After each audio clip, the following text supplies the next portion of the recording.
Assalamualaikum warahmatullahi wabarakatuh. Perkenalkan, saya Emma Nurliana dari kelas MNJ 21 Gabungan NPM 21411072.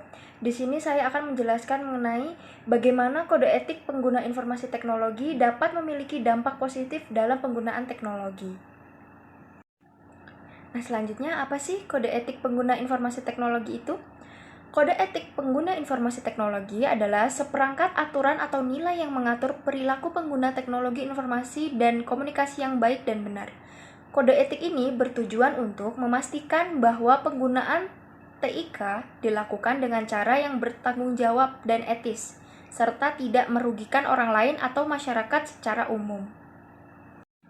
Selanjutnya, siapa sih yang harus mematuhi kode etik ini? Semua orang yang menggunakan teknologi informasi dan komunikasi atau TIK harus mematuhi kode etik pengguna informasi teknologi. Hal ini termasuk individu, organisasi, dan perusahaan yang menggunakan TIK dalam kegiatan sehari-hari.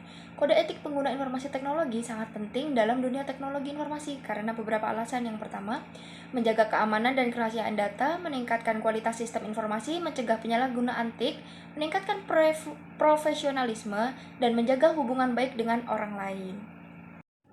Jika kode etik pengguna informasi teknologi diabaikan atau tidak diterapkan, maka beberapa resiko dan dampak negatif yang mungkin terjadi adalah sebagai berikut. Yang pertama yaitu pelanggaran privasi data.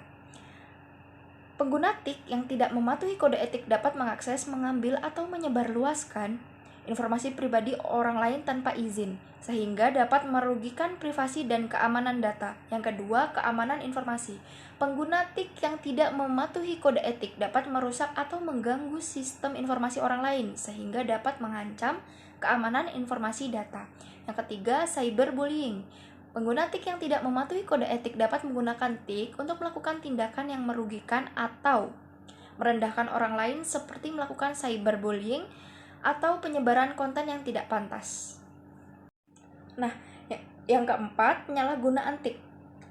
Pengguna TIK yang tidak mematuhi kode etik dapat menggunakan TIK untuk melakukan tindakan ilegal atau melanggar hukum, seperti melakukan penipuan atau pencurian data. Yang kelima, kerugian bisnis. Pengguna TIK yang tidak mematuhi kode etik dapat merugikan bisnis atau organisasi dengan melakukan tindakan yang merugikan dan merusak sistem informasi. Yang keenam, dampak sosial dan budaya. Penggunaan TIK yang tidak mematuhi kode etik dapat merusak nilai-nilai dan budaya seperti dengan menyebarluaskan konten yang tidak pantas atau merendahkan kelompok tertentu. Selanjutnya yaitu peran kode etik. Beberapa contoh konkret bagaimana kode etik pengguna teknologi informasi dapat mendorong praktik-praktik yang lebih aman dan etis dalam penggunaan teknologi. Yang pertama yaitu menggunakan fasilitas teknologi informasi untuk hal-hal yang positif dan bermanfaat. Yang kedua, tidak memasuki sistem informasi orang lain secara ilegal. Yang ketiga, tidak membocorkan informasi orang lain tanpa izin. Yang ketiga, tidak menggunakan teknologi informasi untuk melakukan tindakan ilegal atau melanggar hukum. Yang keempat, tidak menerima atau memberikan sogokan dalam bentuk apapun.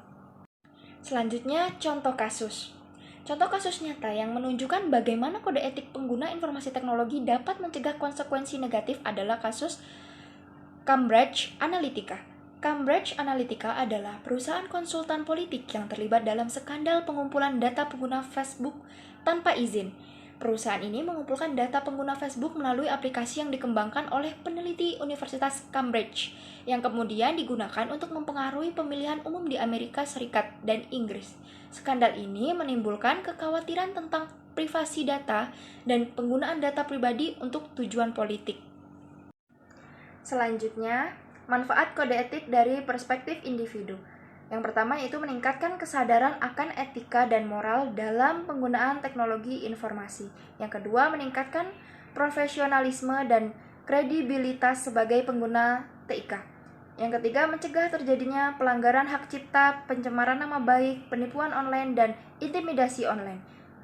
Yang keempat, meningkatkan kemampuan dalam menghadapi resiko dan konsekuensi negatif yang mungkin terjadi akibat penggunaan teknologi informasi. Yang kelima, meningkatkan kesadaran akan privasi data dan keamanan informasi. Dan yang terakhir adalah manfaat kode etik dari sudut pandang organisasi dan masyarakat secara lebih luas.